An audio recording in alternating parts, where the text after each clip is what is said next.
All right. Hello. This is the Queering Games panel, or bringing queerness to gaming. We all know games like Monsterhearts and The Watch that put LGBTQ front and center in their games. And there's games like Urban Shadows and Cascade that it features very prominently. But sometimes your crew doesn't want to have the kids being awful to each other, or urban politics, or cyberpunk as their focus. So we want to talk about where you can draw inspiration from and how you can incorporate more queer themes into your games that don't necessarily focus on it. We have Avery Alder of Buried Without Ceremony, and Richard and I, who are members at large at the Gauntlet. And I will just let my guests introduce themselves. Avery, you can go first. Okay, yeah. Hey everyone, I'm Avery. I am a game designer. I've been designing games for about 11 years. I think the reason that I'm on this panel today is because some of the things that I've designed are explicitly queer in theme and focus. Monsterhearts, a game about queer teenagers, a game about monstrous teenagers who are often queer and definitely have to contend with queer feelings at least some of the time. As well as games like A Place to Fuck Each Other, which is a game about dykes trying to navigate relationships in a world that doesn't quite make room for them, as well as Dream Askew, which is a post-apocalyptic queer community drama game. So yeah, that's a bit about what I've designed. And I've spoken a few times about topics about how to make games queer, how to make games that are mechanically queer, and things like that. And from a more personal level, I'll just mention that I'm a queer trans woman, and I'm navigating being a mom and in polyamorous relationship networks. And so that's a little bit about my personal context as far as why this matters to me personally. All right, Richard. All right, I'm Richard Ruane. I am an instructional designer or e-learning designer living in Brooklyn, New York. I did work many moons ago for White Wolf Game Studio back before I was supposed to be born. Then did a little bit of work for Young Bottoms in Love, the queer romance anthology series on Pop Image. And more recently did some scenario design for organized play at the 20-sided store in Brooklyn. And that's a store I recommend you stop by if you're ever in Brooklyn. So.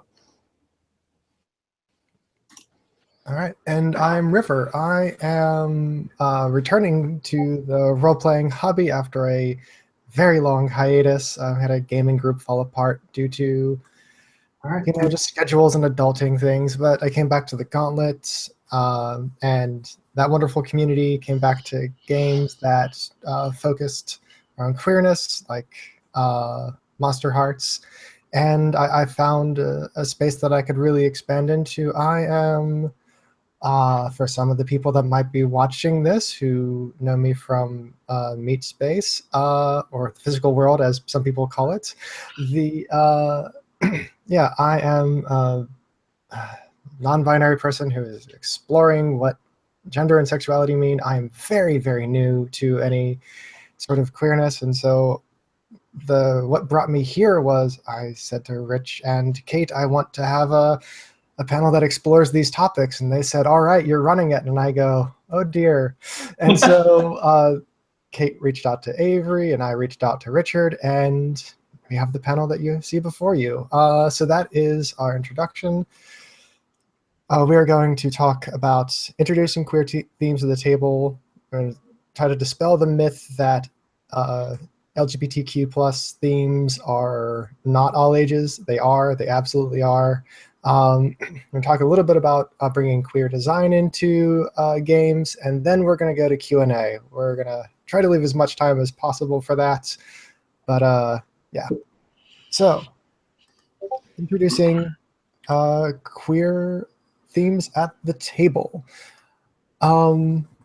So, how do the two of you facilitate people playing queer characters? I will go say Richard. Do you want to hit this off?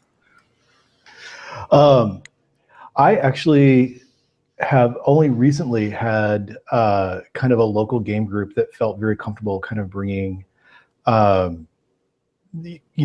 characters with a fully complex lives into our games.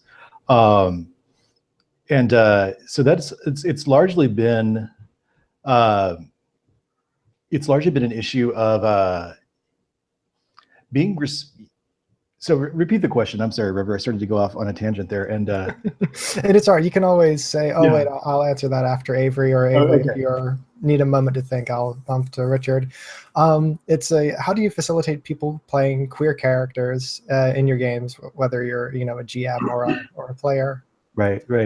I think as a GM, in kind of our local kind of gaming community, it's been a lot about creating space for people to acknowledge their sex lives, their romance lives, their gender identities in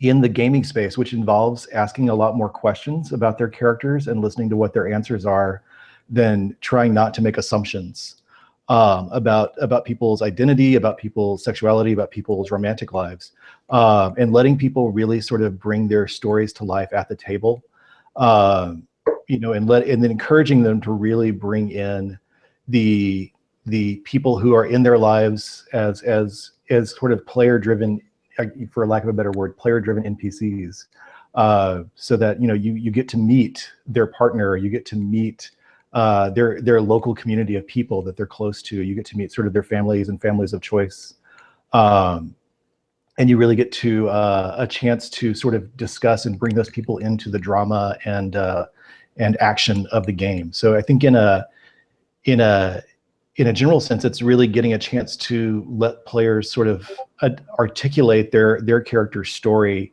outside the immediate moment of action, and definitely had some issues in doing that as a player, where it's also about letting those stories get equal time with straight people doing the same thing, or straight player characters doing the same thing. And so it's a matter of giving those stories kind of the equal time and equal access to the drama or action of the game. So. All right, Avery, what would you like to add to that? Yeah, can you restate the question once more, just so I can get grounded on it? So it's how do you facilitate people playing queer characters, either as a GM or as a fellow player? And this is at the table more so than at the design level. Yeah. Well, I guess first, a thing that I believe is true is that role-playing games are a really great place to get it wrong. It's a really low-stakes environment. It's not something you have to carry with you outside of the game into the rest of your life as much as you would, if these were interactions you were having, or bumbling mistakes you were making in the workroom, for example, or something like that. And so I think reminding people of that context, that this is a lower barrier, lower risk place to do exploring and learning and making mistakes and accepting critique and gentle guidance and kind of adapting and growing in that way. So as far as how I facilitate it, kind of putting that reminder on the table explicitly for people is part of it. I think there's a great piece of writing advice that I came across the other day, and I've come across a few times, and I don't know, I think it might come from Writing the Other, which is a really good book, or it might be just similar to it, but the piece of writing is basically like, if you're a straight person, include gay characters in your stories, but don't write stories about being gay. If you're a white person, include people of color in your stories, but don't write stories about the experience of being a person of color. And it goes on like that. If you're able-bodied, include disabled characters, but don't write stories about what it is like to experience and live through disability. And I think that is a really great starting point for games, that everyone should be looking at the settings that they're crafting, the milieu that they're building, and the characters that they are game to game choosing to introduce, and kind of challenging themselves, I guess, to be like, and is this character that I'm playing yet another straight character? Is this player that I'm character that I'm playing yet another disabled character? Is this character that I'm playing yet another white person? And in different ways, challenging ourselves to kind of sample from a wider breadth of lived experience. All right. I think with there's a piece of advice text I have in Monsterhearts about how to introduce queer content, which is sometimes when you introduce a queer character, their queerness should be at the heart of who they are and how you understand this character and what this character's involvement in the plot is. And sometimes it should be super incidental, right? Like the principal of the high school, Mr. Rogers, just happens to have a husband. Right. And then this is a very good segue into the next question that we had planned. So I will let you roll straight into that, Avery, is when you're a GM, when and how do you introduce queer characters? And that's a very good example. Now, I have tried in the past to get my players to talk about what their character's home life is like. You know, what do we see your character doing in the morning before the call comes in, or things like that. And they usually look at me with just horrified, blank looks on their faces, like, well, you know, do you have kids? Do you have a dog? Do you have a partner? And they're like, I live in a third-story walk-up. And that's about all they get. So yeah, please expand on that. Yeah. Okay. Well, definitely that little piece of advice I just gave, I think, is the most relevant one I've got. That as a GM or an MC or whatever your role is, sometimes be introducing characters with specific lived experiences and have those experiences be incidental and have them be the like driving core of that character's concept. I think another thing is to play around with the level of like expectability that you have with a character. You know, like if you're introducing like queer characters, some of them can just be like, yeah, this is a butch lesbian who has a motorcycle that, you know, she got from her father and souped up herself, because of course she does, because it's the very first thing I think my brain happens to think of when I think of like, who is this butch lesbian character? So sometimes you can play with those like cliches or levels of expectability, and those tropes and those archetypes, and then make sure that you're not falling into the pit of just replicating stereotypes endlessly. Also be looking to have unusual pairings, unexpected differences of character. So yeah, kind of having the slider of for a queer character you're introducing, like how much is their queerness a driving force of play, and how much is their queerness like pulled from archetypes I see in media, and just play with those sliders, character to character. Is that something that you put in the notes? Like, you know, this is how much of, you know, this character's sexuality I want to expose, or do you just sort of let it go organically after you introduce them? I don't know. I think that that anytime that you're like an MC or a GM and you're introducing a character, usually you've got one or two kind of like core concepts for who that character is right at the outset, because you're like, okay, I need an authority figure to step in to deal with these teens in this moment because of how the dice rolled. So I'll imagine a principal, and I'll imagine that he's really authoritarian because his dad was like a military dad, right? So if that's your core, then I guess like the way you flesh out the character, you know, have some of it just fall into place because that's like the obvious thing that would stem from this character's core concept, and have some of it be unexpected because you're challenging yourself to think outside of your existing archetypes and outside of the box. All right. Does that make sense? Yeah, I think it does. Richard, so when you're going to introduce queer characters, how do you do it as a GM? I will let you know in advance that it's almost never in my notes because I have really terrible GM notes. almost always I have really awful GM notes. So I will let you know it's almost never in my notes. It's almost always in relationship with the players at the table, and sort of trying to get a sense of where are the queer peoples in the environment that they're exploring and experiencing. And I really like Avery's discussion of the slider. Is you can really pull in some of those sort of media archetypes for queer people, but you can also play with some of those media archetypes for queer people. Let them undermine some of those expectations for whether it's for a comic or dramatic thing. I think it's important to me personally, and I'd love to get more perspectives on this, but it's been important to me personally that queer people don't only exist as innocent people that the heroes are protecting, that queer people exist in the full complexity of the world, that they're villains, that they're co-heroes, that they are the subjects of other narratives, as well as being the guy down the street selling them coffee, or the woman who runs the bookstore. That queer people exist in all those environments. That sometimes they're fighting the queer villain, that sometimes they will meet the queer soldier in the enemy army. But all those, kind of depend, all the parts of the world that the PCs are interacting with have representatives of queer peoples in them, and have examples of queerness in them.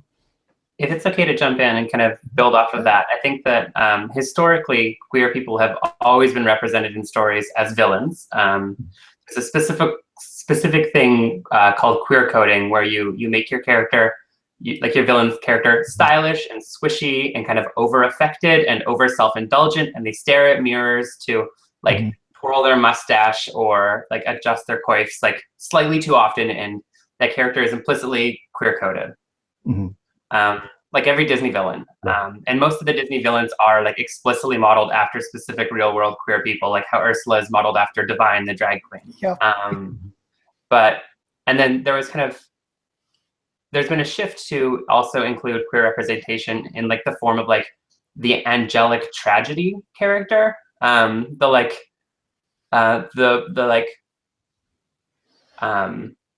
Never really deserved this, beautiful, fair-skinned 17-year-old, usually, who was too short for this world and got beaten to death. And we've had a few decades of that character, and straight people playing that character and winning Academy Awards. And I think that a push for queer representation needs to be a push for queer characters who are flawed and like messy, and who do things that make them kind of unlikable in the way that everybody in the world does things that make them kind of unlikable. To have queer characters that are three-dimensional, which just like inevitably includes having them be like messy and obnoxious some of the time.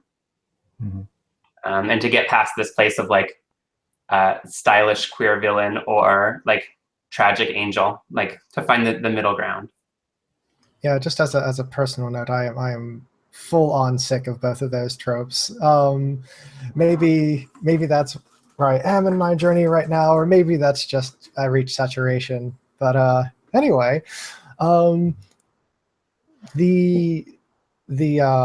something that we don't often speak about a lot in the LGBTQ stuff is that is part of that whole plus dimension for asexuality. I know for me that I don't have this come up a lot in games because it seems like nobody wants to touch the topic of sexuality in their games. As I mentioned before, it's like, what's your character like at home? I don't know. So have any suggestions about how to bring asexual and asexuality themes into a game? Rich? Okay. So I think that one of the challenges that makes it difficult to incorporate asexual content and representation and kind of story and themes into role-playing games is that most role-playing games are like aggressively non-sexual. or if there is sexuality in it, it's like because it's a fantasy adventure game and you can like win the romance of the bar wench, or you can win the romance of the princess. Like it becomes another form of treasure getting. But aside from that small specific trope, a lot of role-playing games are very, very, very, very hesitant to talk about relationshiping or talk about sex or talk about sexuality or talk about how the characters are sexual beings, just like as part of who they are, which then makes it sometimes hard to figure out how to talk about asexuality meaningfully within that storytelling medium, because talking about like the absence of a thing which is already absent in the stories. As far as with Monsterhearts, which is a game that's explicitly about relationships and sexuality and hooking up, the second edition of the game includes rules about asexuality. And I went through a couple iterations of drafting the rules and then sharing them with asexual friends, and then having them be like, "This is awful. This is worse than nothing. Please do not publish this." And it took me a little while to get what asexuality was doing in stories. That it's not about how you don't do X or you don't experience X, but rather I think the way to incorporate asexuality into storytelling is to talk about you experience X because the pressures that other people put on you don't make sense for you. Like that is the positive additive drama that you can introduce into a story that is about asexuality. So like people, like you're trying to negotiate, we're in a fantasy adventure game, you're trying to negotiate with the guard to let you through, and the guard is suddenly getting weird and giving you weird signals you half understand. And you kind of piece together that what's happening is the guard is like coming on to you, and like how do you deal with trying to have this like very simple, like I will bribe you with gold and then you will let me through so I can kill your king, and then this guard is like coming out of left field with a thing that doesn't entirely make sense to you and that you have no practice at. What do you do next? So I think that excellent advice. That is what you do. Anything to expand from that, Richard? Actually, I was going to ask Avery anyway, because I knew that that I have had very little experience sort of bringing having to kind of encourage my group that does not currently include a lot of people who identify as asexual into kind of bring the fullness of their characters' backstories in. I had not really had a lot of experience letting them talk about asexuality. It's like Avery said, that it frequently was more that the whole adventure world was sort of operating at a very asexual level. So I thought like letting talking about asexuality is not an absence of something, but as a different way of experiencing human interaction was very enlightening. So thank you. All right. What guidance and cautions do you have to offer cis people about playing trans characters? There are definitely a lot of pitfalls here. I can definitely say that maybe you don't want to do that if you're going to do like a pocket-sized play or something like that. I don't know. That seems to be a very sensitive issue right now of having specifically men playing trans women. I have intense feels about a particular show that I won't get into right now because of that. Either of you want to jump on this one first?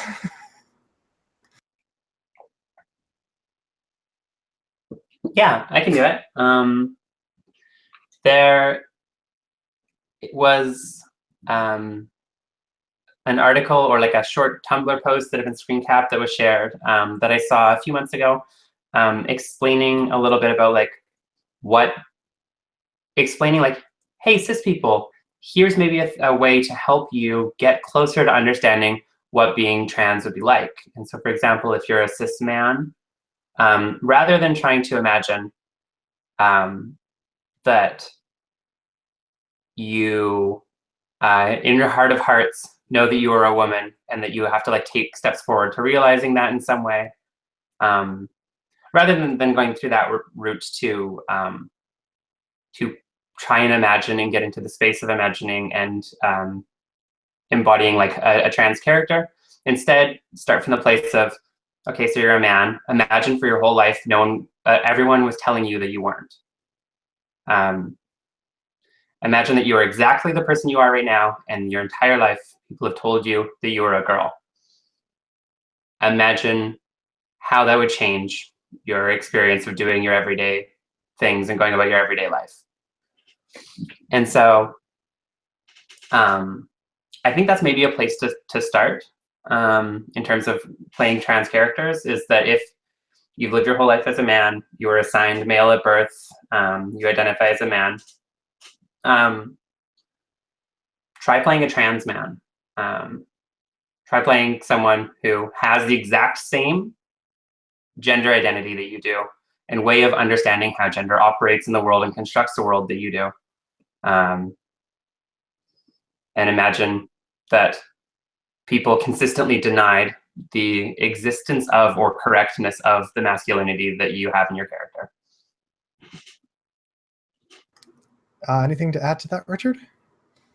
I thanks, Avery, because my big cautions were thinking about steering clear of the really problematic stereotypes, the drag king, drag queen stereotype, but also the angel stereotype that Avery had discussed, is really kind of steering clear of those two things and finding ways to let the character be complex, be flawed, but also be proactive and you know, an active part of the narrative and of the world. All right.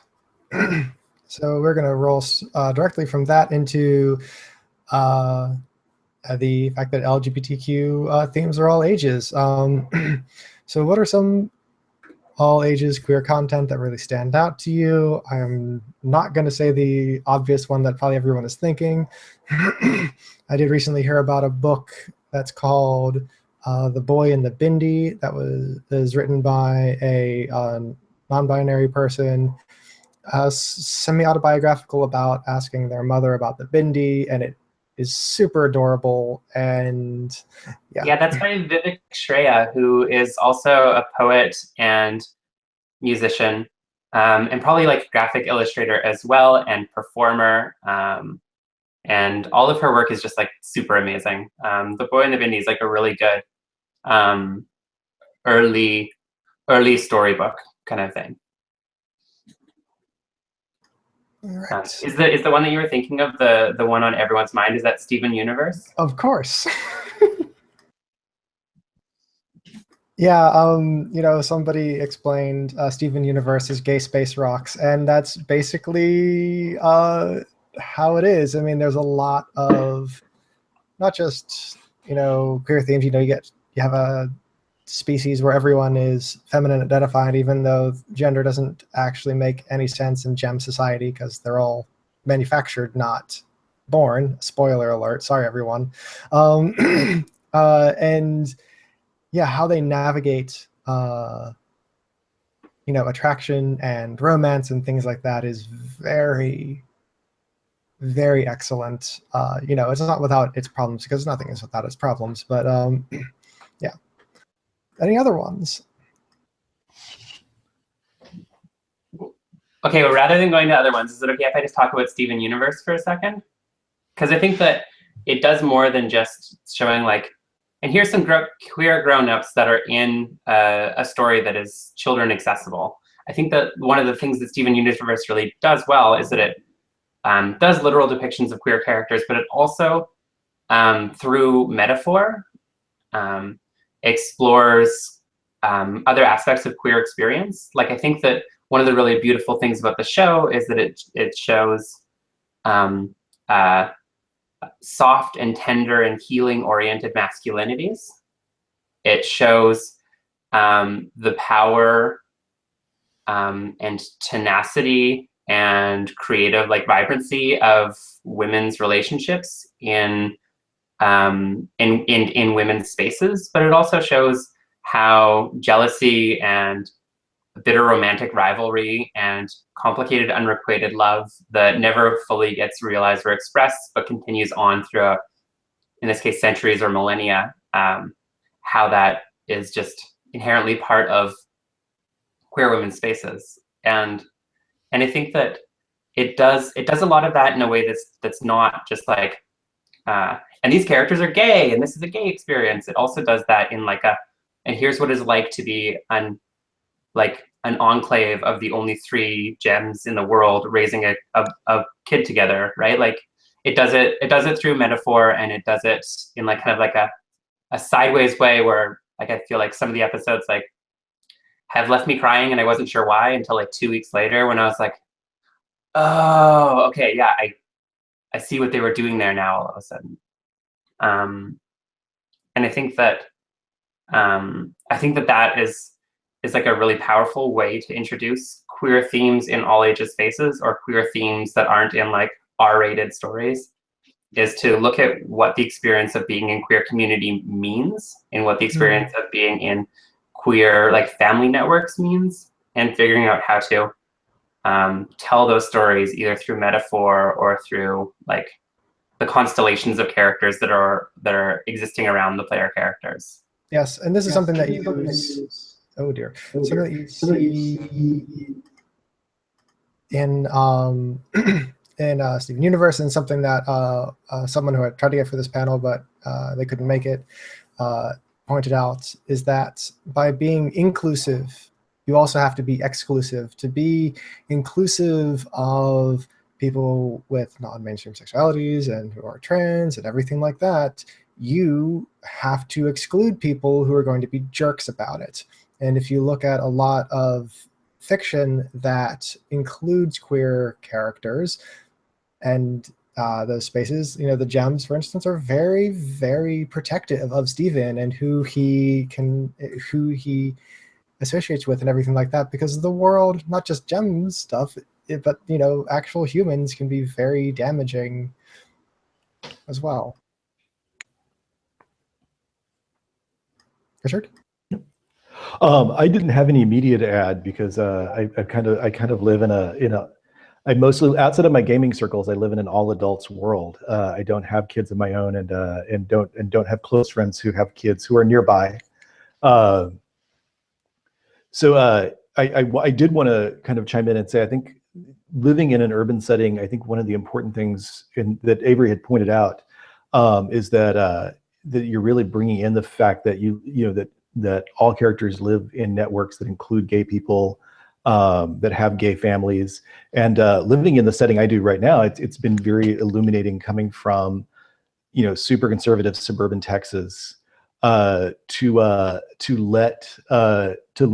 have children really be teaching me about what their life is like inside gay communities and gay social networks, gay families, even from a very young age, being very informed and being very part of their parents' lives and their parents' networks. So letting children really bring that to the table and creating safe space for that to happen has been a really big part of having kind of all ages organized play that has queer experiences and queer characters. And if you'll give me 1 second, I have somebody who's just knocked at the door, I'll be right back. All right. But to sort of extend on what Richard said, that is one of the easier ways to talk about LGBTQ themes with kids around and in games with kids, is that there are, in the worlds where there's kids and kids games, there are always adults. There's always, you don't have to do like the Peanuts thing where the adults all, talk from off screen and whose voices are voiced by trombones. You can have people's parents and aunts and uncles and cousins and all that sort of thing show up, and friends of the family, and so on and so forth. There's nothing that's really inherently risky or weird about that. Avery, did you want to add anything to that? Since you actually you said you have kids and you network with people that also have kids. Most of my friends are childless, so I don't really have any experience there. Yeah, I think that one thing to think about is that queer themes don't exist in a vacuum. Queer themes, or like queer experiences and queer lives intersect with so many other experiences and so many other facets of being alive. Queer people are statistically more likely to be mentally ill, more likely to be impoverished, more likely to be incarcerated, more likely to experience police repression or police violence, more likely to have tenuous relationships with something like a parent advisory committee or a neighborhood strata. They are more likely to have friends in crisis, whether that's financial, emotional, mental health oriented, or any other kind of crisis. They are more likely to be involved in on the ground activism, which means they're more likely to be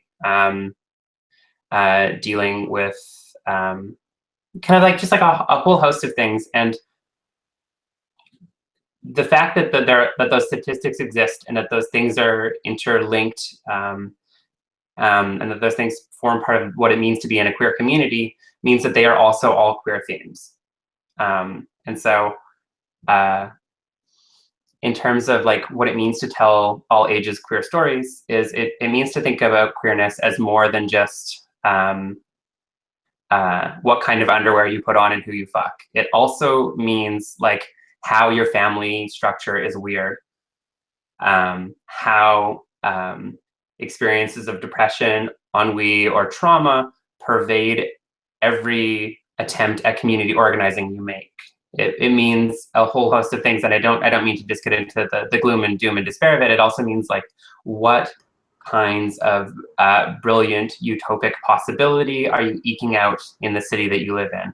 It means all those kinds of things. It means like like for example in Steven Universe, like the first queer thing that's going on in that, like you don't need to wait until there's like explicitly dykey relationships going on. Like the very first episode, you see a tender, soft-hearted boy being raised by a community of women and looking up to them and seeing their strength. Like that's already queer. That's already super, super queer. Like you don't need to have them, the women in that series be sleeping with each other for it to like somehow become queer, right? Yep. It already is, because queer themes intersect with a lot of other themes. Mm-hmm.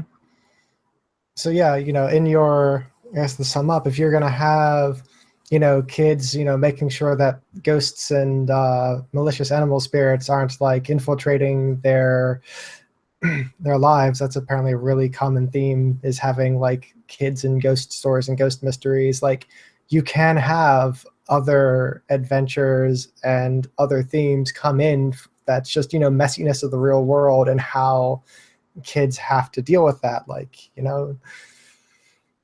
so yeah. Do we have anything else we want to do with this topic before we move on? We are just a smidge behind.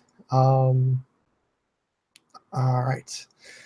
So the next one is designing in queer games, which after this is done, we will I can reshare Avery's talk from several years ago, if that's cool with you, Avery, which is very good, albeit a little noisy because it's in a convention center.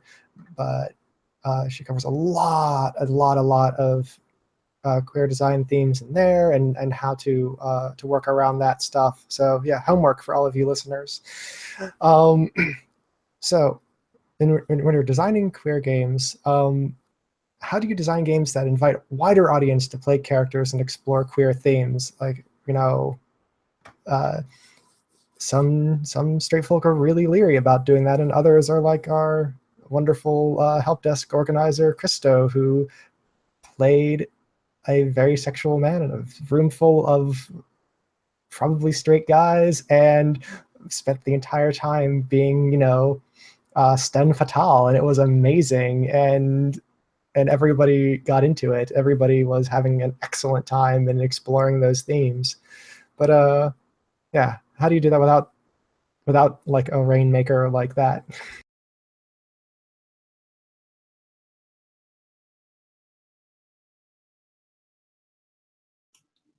Okay, I will jump in. I think that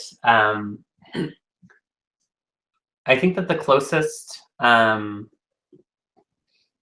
analog that I have to playing queer content for people who aren't versed in and steeped in queer community, like I feel like an insider on that kind of needing knowledge to play the game. But a place where I feel like really an outsider is historical gaming. I often feel like I'm sitting down to a table and everyone else knows just like so much more, and there's a whole lexicon that they have access to, and I'm like, is this written down? Like, where are you? Did you just memorize all of this? You just know the models of every plane, and you know the dates of every battle, and like how? But I think good historical game design, and I'm especially thinking of like Jason Morningstar's games right now. I think he does a tremendously good job of this. The things that I see there is evocative, storytelling-oriented setting detail. There are little details of setting that it's easy to just kind of like grab and insert into the game. And there's explicit permission to get it wrong, and to be like, like here's the trove of little bits of historical detail for you to work with. Here's the evocative, immersive overview of what the setting is generally like. And here's permission to get it wrong because we're playing a game, and the point of playing the game is to have fun. And I think that in terms of like how to present queer gaming that invites straight people to the table, I think it's like the exact same thing. Like evocative storytelling that helps people get into the mindset of like, what is this narrative about? Specific concrete details of like place names and identity terms and other things like that they can pluck and insert, and also permission to just like get it wrong and make it your own. So like, for example, if you're playing a queer game set in San Francisco in the early 90s, talking like having a paragraph of flavor text about like, this is what San Francisco feels like. It's always cold, and it doesn't make sense because just across the bay is a place that's always warm, but it's just always cold and foggy.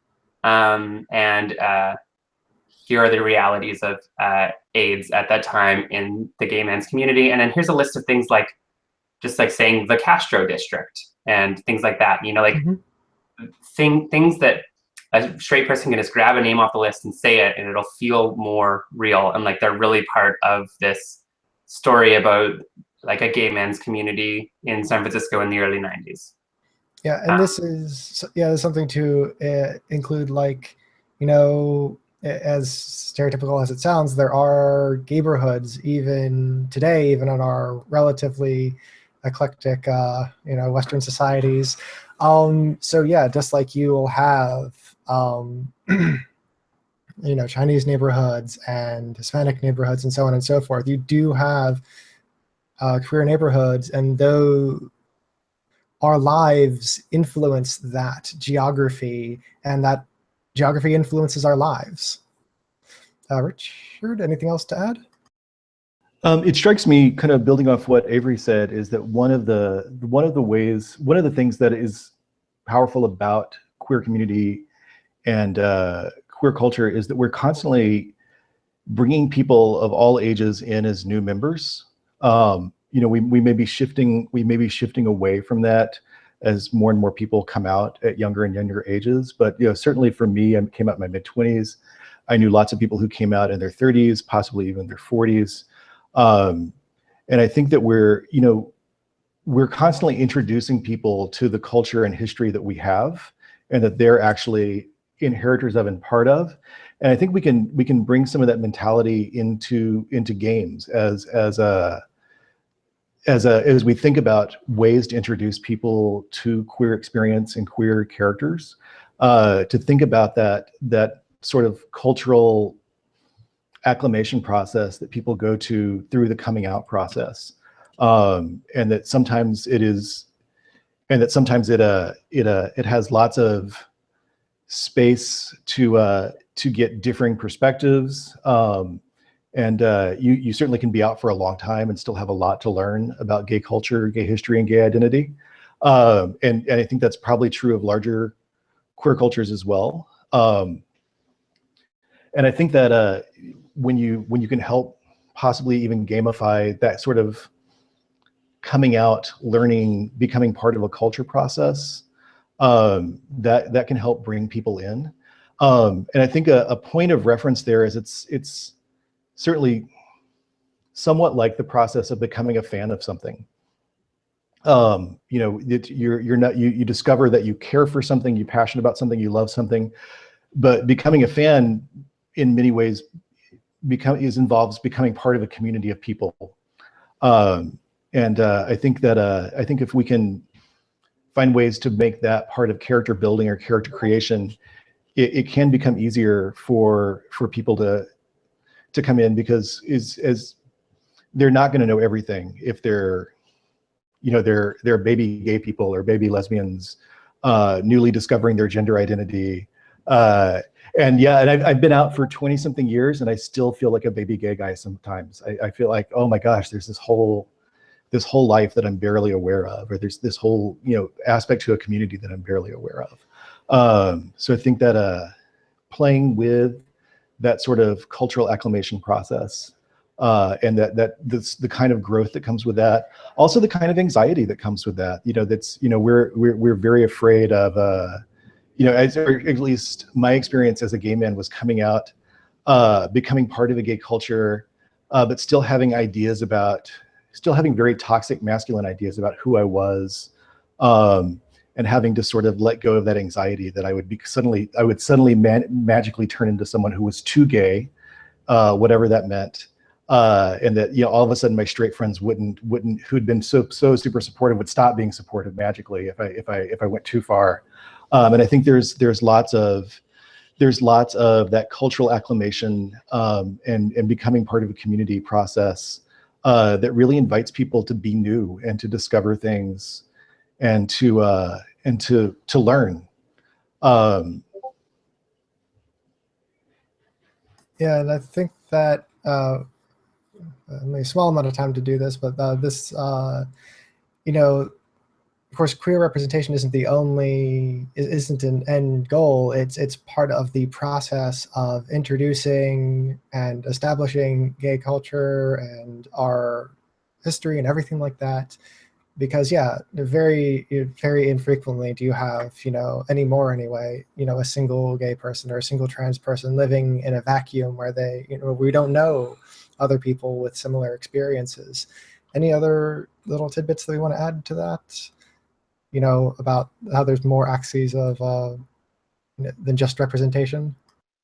Yeah, I'd like to jump in if that's okay. I think that representing queer people in stories is an awesome and amazing goal, and it's super important. And there's so many stories about someone seeing a character in media and it just like changing their life, right? Being like, this is the first Black lesbian I ever saw on TV, and it made my own personal journey, my own personal life like possible. And I think that's great. And I also think that when we talk about media and talk about queering media, we often get super stuck on representation as the only piece of that we're able to kind of like envision and start actualizing. And I think that two others that come to mind as being super important. One is creatorship. I don't think we create queer television or queer games by just having straight people author in some queer characters, especially because they are authoring them in based on their like presumptions of what queer characters are actually like. And that's the thing that is like super painful to watch in portrayals of trans women. They're often written by people who don't actually have any trans women in their life. And so they're just regurgitations of past media stereotypes about what a trans woman is. And so you just kind of have this like facsimile of a facsimile of a facsimile of a facsimile of a theoretical person. And and it doesn't actually bear any resemblance to queer lives. Yeah, it's like homeopathic queerness at that point. It's been diluted so that there's not a single molecule of it left in the tincture. Exactly, but like not only that, I think like queer creators are just like economically disadvantaged statistically. Queer people in general are likely to make less money. They're likely to have less generational access to wealth. And so I think a goal for queer in games means having actual queer people get paid actual money. To have actual queer people have like director credits, producer credits, actor credits, writer credits, illustrator credits. So like if like queer in games and queer representation can't happen without putting actual money into queer people's actual pockets. I think that's a part of it.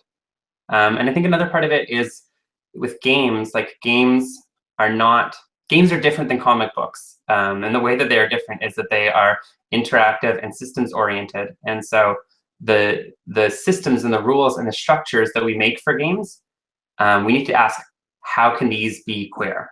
How have these always already been implicitly heteronormative structures? And there's a lot of examples. Adventure games are often about people who have a clear advancement ladder in their society and in their role as an adventurer, and they can acquire and accumulate wealth and esteem in the eyes of their community. And looking at like, how is that a heteronormative structure? How is that something that doesn't actually make sense for telling stories about lesbians who have magic powers or like fags who have swords, right? Like this, Right. it doesn't, it's not, it doesn't It also actually doesn't translate. And so, necessarily like, track for immigrant populations and things like that either, because you can't have generational wealth when the previous generations are on the other side of the planet. And yeah, you know, in your YouTube video, you talk about how there isn't really a ladder for queer people. It's more of this, well, it's more like spaghetti. It's it's in and out and around and through, and yeah, there's no linear progression to be had. And so I think that queering games doesn't just mean having queer characters or having queer creators. It also means looking at the structures that create our stories and ask, like, how can we challenge the like one-to-one player-to-character ownership and monogamy? How can we challenge the progress narrative? How can we challenge the idea of grand heroes and lesser bit characters? How can we challenge the privileged hero perspective? How can we challenge all of these things? And how do we design games that actually represent the kinds of stories that we find ourselves forced to live in our actual lives because the privileged hero progress narrative, wealth accumulation across generations and adventures story doesn't actually bear any truth for lived queer experience a lot of the time. Richard, anything you want to add to that?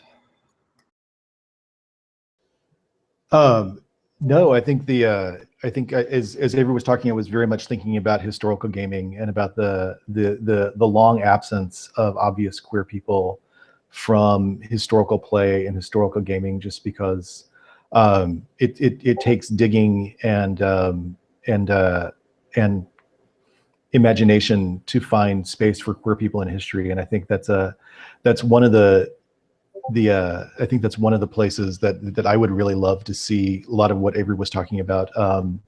The challenges represented by queerness come out is in exploring, queer identities in history. So that as I've been playing a lot of historical games recently. So thank you. All right. And now looks like we're right up on time, but I don't necessarily have a problem going a little over, especially since we started a couple minutes late. The question that stands out to me most from the panel channel is, how do you put everyone in the crosshairs, but also avoid burying your queer characters? It's one of the principles of Apocalypse of World, which is very popular among the Gauntlet. and it's yeah, it can be very problematic if you're introducing a whole bunch of characters, they're all queer, and they all die within a few hours game time. So how do you balance these concerns? Richard, you unmuted first, so you're first in line. I think it's a matter of thinking about what your stakes are. I mean, there's obviously some there's ways to keep people in your crosshairs without bearing everybody, but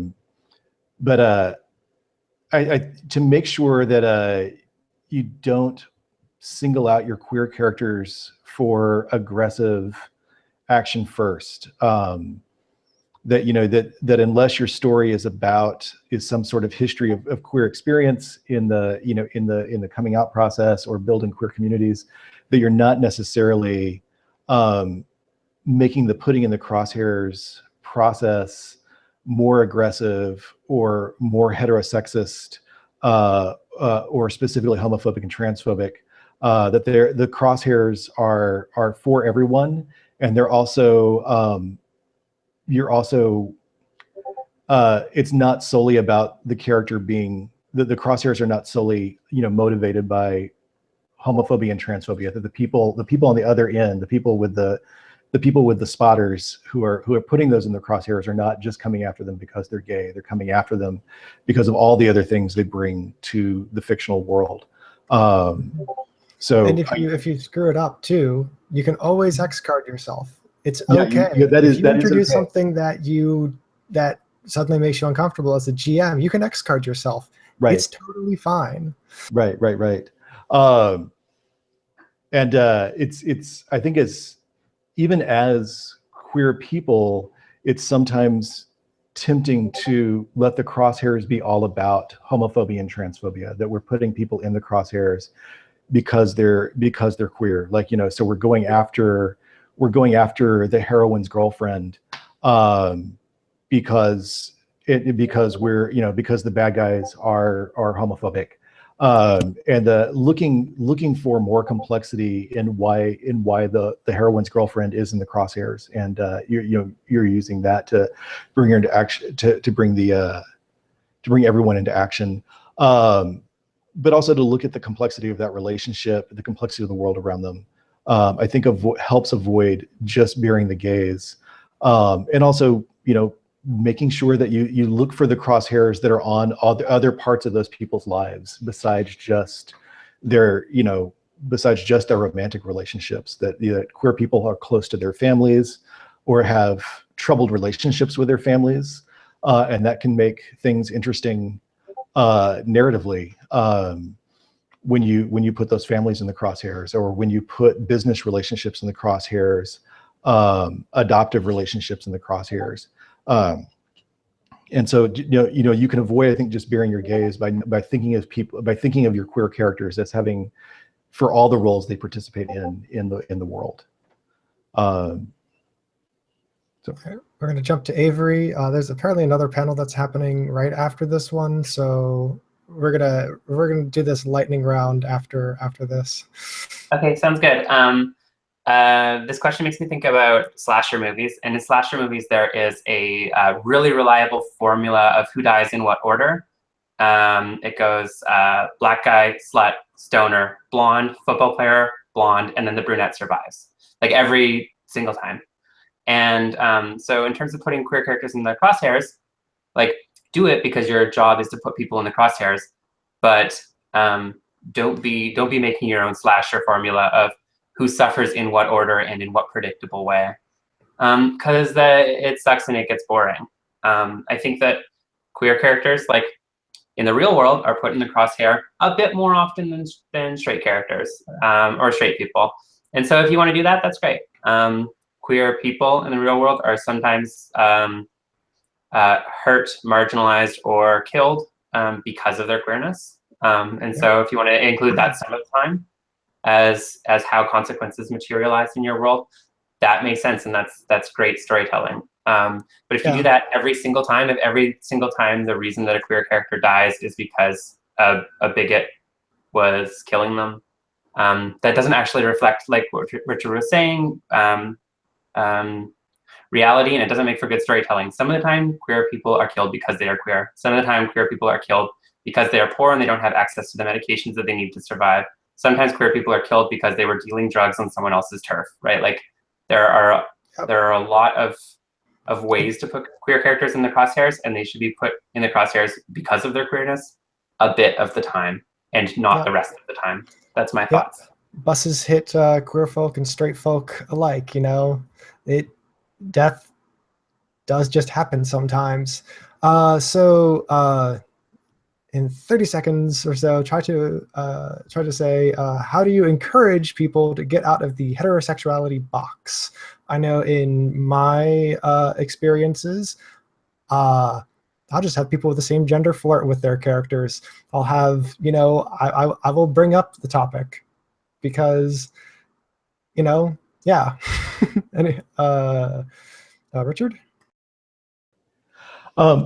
I think it's not only a matter of this. I think I guess my slightly flip answer is get diverse people to your gaming tables who have a diverse, like a lot of times I hear people like, you know, oh, I want to invite these people, but they make other people at my gaming table uncomfortable. And part of me just wants to go, then who cares about those other people? You know, these are people who need to be at your gaming table because they're going to push lots of different content that maybe you as a GM and other players have not imagined yet. You know, just opening up your table to get people in there, and to get GMs in there who bring other narratives in, even if they're just very marginal side narratives, even if they're just things kind of happening just off screen. Diversify the kind of stories you tell in really powerful, radical ways. All right, Avery? So I think that as a general rule of thumb, when you create a character that is imminently relatable to you in at least two ways, and in at least two ways quite a bit different from your life experience, right? Draw from both what you do know and exploring what you don't know. Just do that whenever you create a character. Not just about queerness, but about every facet of life and lived experience, and goals. And again, I said this earlier, role-playing games are a great place to make mistakes. And the way you make a mistake really good is that you read the room when you say things, and when people look hurt or they're squinting at you a lot, ask about it if it seems like you need to, or otherwise just like, you know, decipher that doesn't seem super plausible or relatable or on point to people, and work to grow and adapt, right? Like role-playing games are a great place to make mistakes and learning. Yeah, as everyone's favorite fictional teacher says, make mistakes, get messy. Apparently she's also one of us now, so that's awesome. Thank you, Avery. She's always been one of us. Miss Frizzle has always been gay. Yeah, she has.